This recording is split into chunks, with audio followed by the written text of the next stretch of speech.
తెలంగాణ కాంగ్రెస్ ముఖ్యమంత్రిగా రేవంత్ రెడ్డి గత 2.5 ఏళ్లుగా కొనసాగుతున్నారు. ఆయనకు మరో సగం కాలం పైగానే అధికారం చేతిలో ఉంది.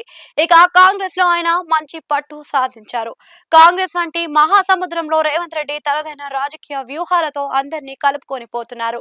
ఇక రేవంత్ రెడ్డి జాతీయ స్థాయిలోనూ తన ప్రభావాన్ని చూపిస్తూ ఉన్నారు. తాజాగా జరిగిన కేరళం ఎన్నికల్లో కూడా ఆయన కాంగ్రెస్ పార్టీ తరపున ప్రచారం చేసి అక్కడ యూడీఎఫ్ విజయం సాధించడంలో కూడా భాగమయ్యారు.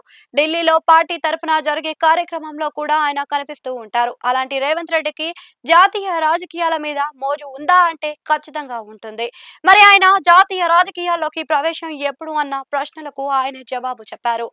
ఒక న్యూస్ పోర్టల్ నిర్వహించిన ఒక కన్క్లేవ్ లో రేవంత్ రెడ్డి తాజాగా పాల్గొన్నారు. ఈ సందర్భంగా ఆయన మాట్లాడుతూ తన రాజకీయం గురించి, తెలంగాణలో కాంగ్రెస్ గురించి చెప్పారు. రాజకీయం కాంగ్రెస్ గెలుస్తుంది అని, మళ్ళీ మళ్ళీ కూడా విజయం తమదే అని ధీమా వ్యక్తం చేశారు. ఇక తాను జాతీయ రాజకీయాల్లోకి వెళ్లేది 2034 అని ఆయన చెప్పారు. అంటే మరో టర్మ్ కూడా తానే తెలంగాణకు సీఎం గా ఉంటానని చెప్పకనే చెప్పారు అన్నమాట.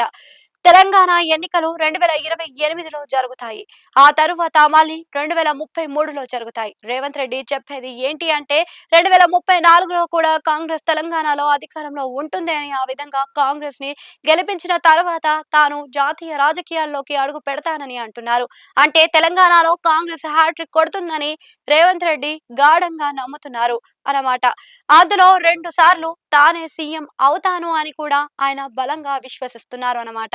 ఇక రేవంత్ రెడ్డి తరచూ మరో మాట కూడా అంటూ ఉంటున్నారు. తాను రాజకీయాల్లో మరో 20 ఏళ్ల పాటు కొనసాగుతున్నాను అని, అందులో 10 ఏళ్లు రాష్ట్ర రాజకీయాలకు అంకితం చేస్తే మరో 10 ఏళ్లు జాతీయ స్థాయి రాజకీయాలకు అన్నమాట. ఈ విధంగా లెక్క చూసుకొని మరి రేవంత్ రెడ్డి టార్గెట్లు పెట్టుకున్నారు అని అంటున్నారు. తెలంగాణలో కాంగ్రెస్ ఖచ్చితంగా గెలుస్తుందని ఆయన చెప్పడం వెనుక, ఆయన ధీమా వెనుక కూడా ఖచ్చితమైన రాజకీయ సమీకరణలు, పక్కా లెక్కలు ఉన్నాయని అంటున్నారు. బీఆర్ఎస్ లో ఇబ్బందులు, బీజేపీ పూర్తిగా ఎదగలేకపోవడం వంటివి కూడా కాంగ్రెస్ కి కలిసి వస్తున్నాయని ఆయన విశ్లేషిస్తున్నట్లుగా కనిపిస్తుంది.